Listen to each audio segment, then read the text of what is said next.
जिल्हा परिषद पंचायत समितीमध्ये किमान 10 सदस्यामागे 1, झेडपीमध्ये जिल्हा परिषदेमध्ये 10 सदस्यामागे 1 आणि पंचायत समितीमध्ये 5 सदस्यामागे 1 असे स्वीकृत सदस्य राहावेत आणि ग्रामविकास अधिनियमात थोडी सुधारणा करावी, जिल्हा परिषद पंचायत समितीमध्ये अधिनियमात सुधारणा करावी अशी विनंती मी माननीय मुख्यमंत्री आणि उपमुख्यमंत्री एकनाथ शिंदेजी अजितदादांना केली होती. ग्रामविकास मंत्री यांनी याबद्दलची चर्चा केली आहे. मला वाटतं की निश्चितपणे जसं महानगरपालिका नगरपालिकेत स्वीकृत सदस्य आहेत त्याचप्रमाणे जिल्हा परिषदेमध्ये सुद्धा स्वीकृत सदस्य असले पाहिजे, पंचायत समितीमध्ये स्वीकृत सदस्य असले पाहिजे, कोऑप मेंबर असले पाहिजे. याकरताच शासनाचा जो मी जी मागणी केली होती ती मागणी माननीय मुख्यमंत्र्यांनी सकारात्मक पद्धतीने त्या मागणीला मदत करण्याचं सांगितलेलं आहे. मला वाटतं हा कायदा लवकरच मंत्रिमंडळाकडे आणि येणाऱ्या सभागृहात येईल अशी मला अपेक्षा आहे.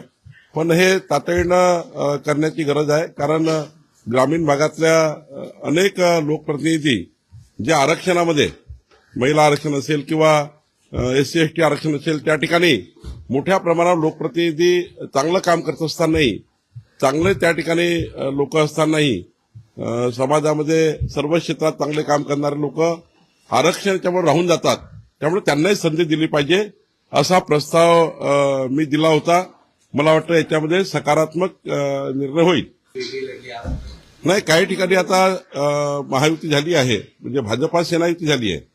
परभणीमध्ये आपण आपण धाराशिवमध्ये बघा, त्यानंतर लातूरमध्ये काही ठिकाणी मात्र ते होऊ शकली नाही.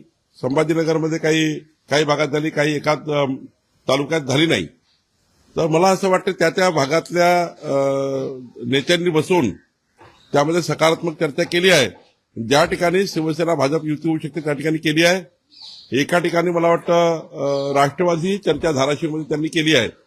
तर त्या ठिकाणी आम्ही ज्या ठिकाणी युती मान्य आहे किंवा तिथील कार्यकर्ते जे आता स्वतःहून कार्यकर्ते लढायला तयार आहे की बाबा आम्हाला लढल्याशिवाय मार्ग नाही आहे, 9-10 वर्षाची गॅप आहे, त्यामुळं काही ठिकाणी मात्र कार्यकर्ते आग्रही आहेत, तिथे युती होऊ शकत नाही. पण ज्या ठिकाणी होते आहेत त्या ठिकाणी प्रामाणिकपणे युती करण्याचा प्रयत्न भारतीय जनता पार्टी म्हणून आम्ही केला आहे. नाही, तिथे वेगळी परिस्थिती आहे. अचलपूरमध्ये भाजप 90 सीट आहे, 90 नगरसेवक आहे. बाकी सर्व काँग्रेस, उबाटा, MIM सर्व निवडून आले आहेत. त्यांनी आपापले गट तयार केले. भाजपच्या गटात कुणी MIM नाही आहे, भाजपच्या गटात कुठलीही काँग्रेस नाही आहे. काँग्रेसने आपला एक गट केला, तिथे स्थानिक विकास आघाडीने वेगळा गट केला. त्यांनी बसून तिथले, आम्ही तर अल्पमतामध्ये आहे, आम्ही 90 आहोत आणि एकूण 36-37 नगरसेवक आहेत. त्यांनी गट तयार करून त्यांनी सभापती पद वाटून घेतले. भाजपाचा काही संबंध नाही. भाजपा MIMला कधीच सोबत घेणार नाही. भाजपाचं MIMशी काही तिथे संबंध नाही आहे, आम्ही करणार नाही. आणि कालही आम्ही स्पष्ट केलं आहे की तिथल्या अध्यक्षांनी की MIMचा पाठिंबा आम्हाला नाही आहे, आमचा कुठलाही पाठिंबा MIMला नाही आहे. मला वाटतं स्थानिक लेव्हलला नगरसेवक हे स्थानिक विकास आघाडी बनवताना कुठल्या ना कुठल्या गटात जातात. मला वाटतं तिथला स्थानिक लेव्हलला काय निर्णय झाला आहे माहिती नाही. मनसेंनी काय निर्णय घेतला, एकनाथजींनी काय निर्णय घेतला, त्यांचा पक्षाचा अधिकार आहे. पण भाजपा महायुती चर्चा चालू आहे आणि ती चर्चेमध्येच अंतिम होणार आहे. त्यामुळं त्या मनसेने त्यांना पाठिंबा दिला का नाही दिला काय ते चर्चा होऊनच होणार आहे. ती होईल ना. माननीय मुख्यमंत्री विदेशातनं आल्यानंतर ती बैठक होणारच आहे, कारण अनेक ठिकाणी महायुती होणार आहे. म्हणजे आज 15 महानगरपालिका आम्ही एकत्र लढलो आहे 29 पैकी. तिथे चर्चा करावीच लागेल. ज्या ठिकाणी आम्ही सोबत लढलो नाही त्या ठिकाणी एकनाथजीचे लोक निवडून आलेत. अमरावतीमध्ये आहेत, आम्हाला चर्चा करावीच लागेल.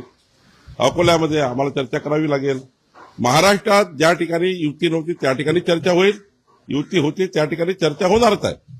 मला वाटतं तिथे आता राजसाहेबांनी आणि उद्धवजींनी विचार केला पाहिजे त्यांचे लोक कोणासोबत जात आहे.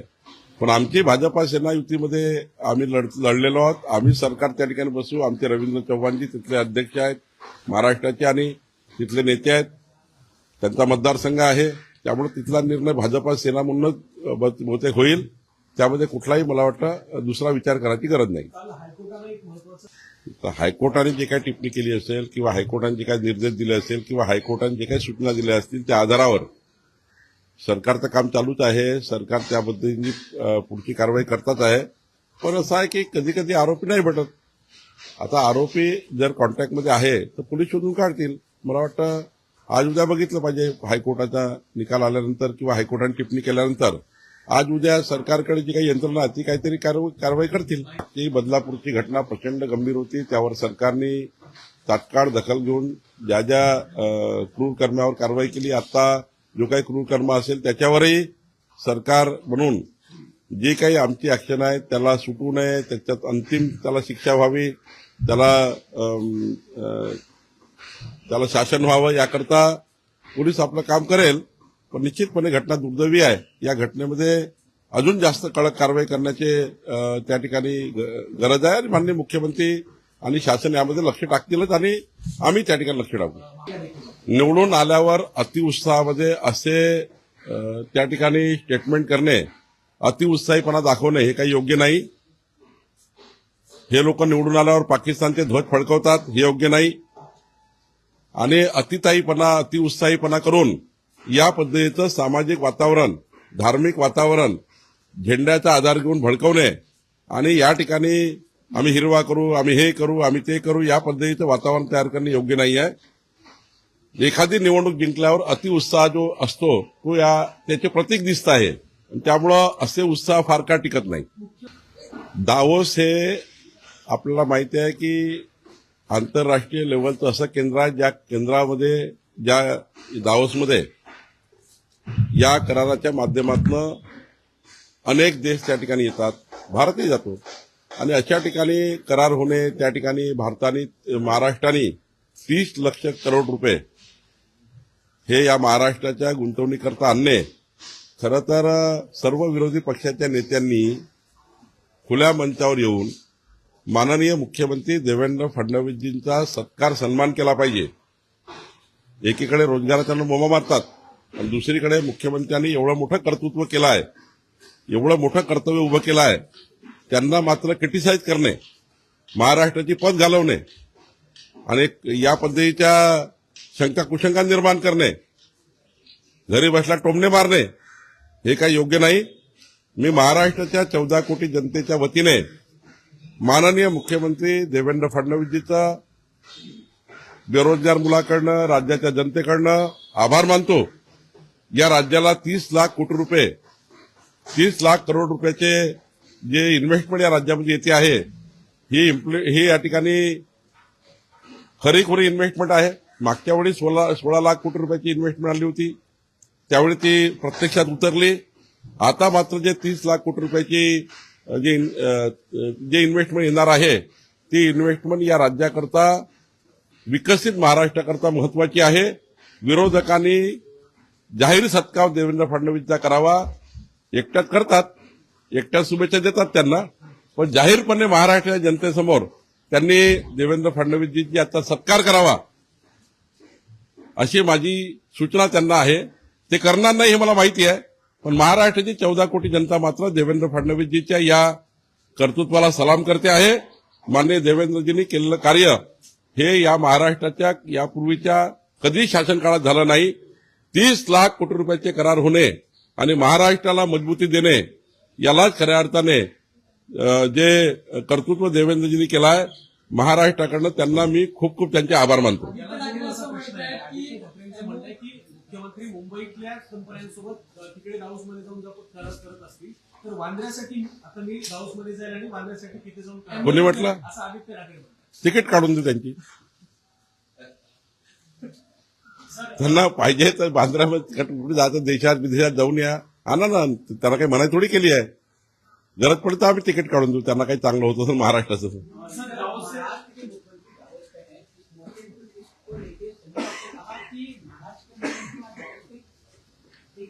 पार्टी मनाने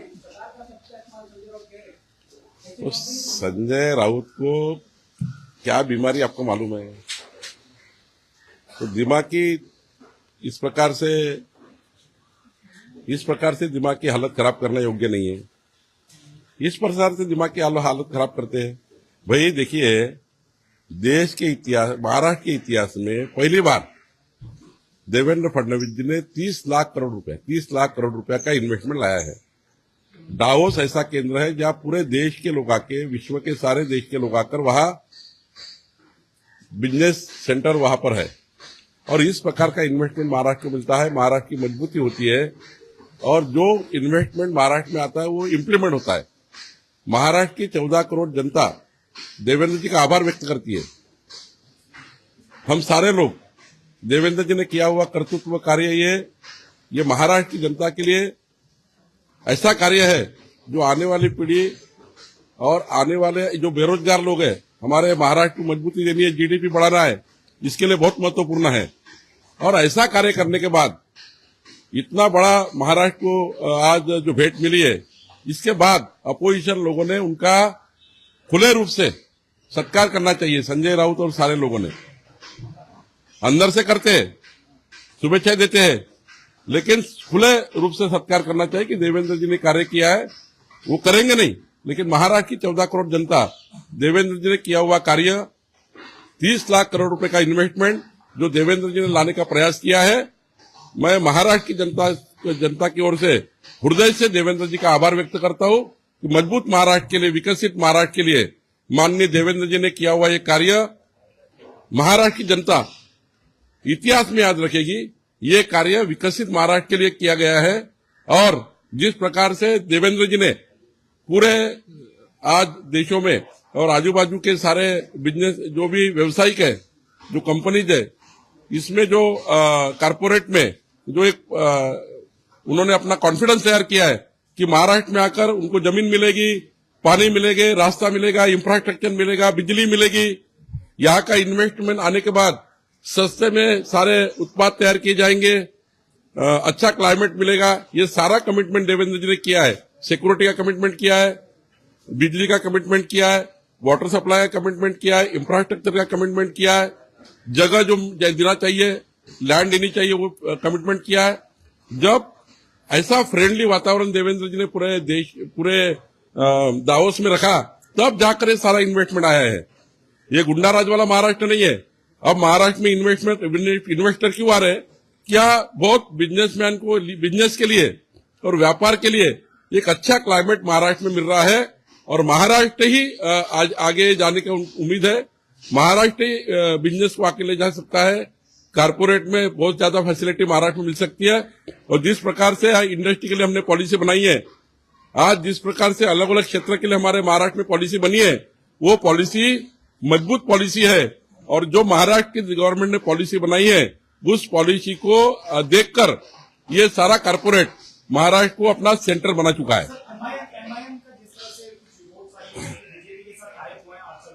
वो गलत है, कोई एमआईएम के साथ टाइप नहीं हुआ है।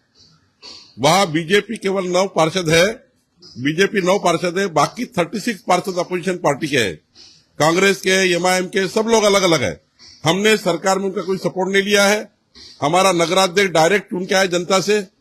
बाकी जो पोस्ट है, उपाध्यक्ष होते हैं, वहां सभापति वगैरह होते हैं, उन्होंने बांट लिए है, उन्होंने उनकी आघाड़ी बनाई है। हमारे आघाड़ी में वो नहीं है, हमारे गठ में वो नहीं है। उन्होंने अपना बांट के अपनी अपनी सभापति पद बना लिया है। उसमें बीजेपी का कोई संबंध नहीं है। शिवसेना भाजपा की युति होगी। हमारे अध्यक्ष जी रविंद्र चौहान जी उसमें सारा देख रहे हैं। एकनाथ शिंदे जी, रविंद्र चौहान जी और हमारे अध्यक्ष माननीय मुख्यमंत्री जी उसमें बैठकर निर्णय करेंगे।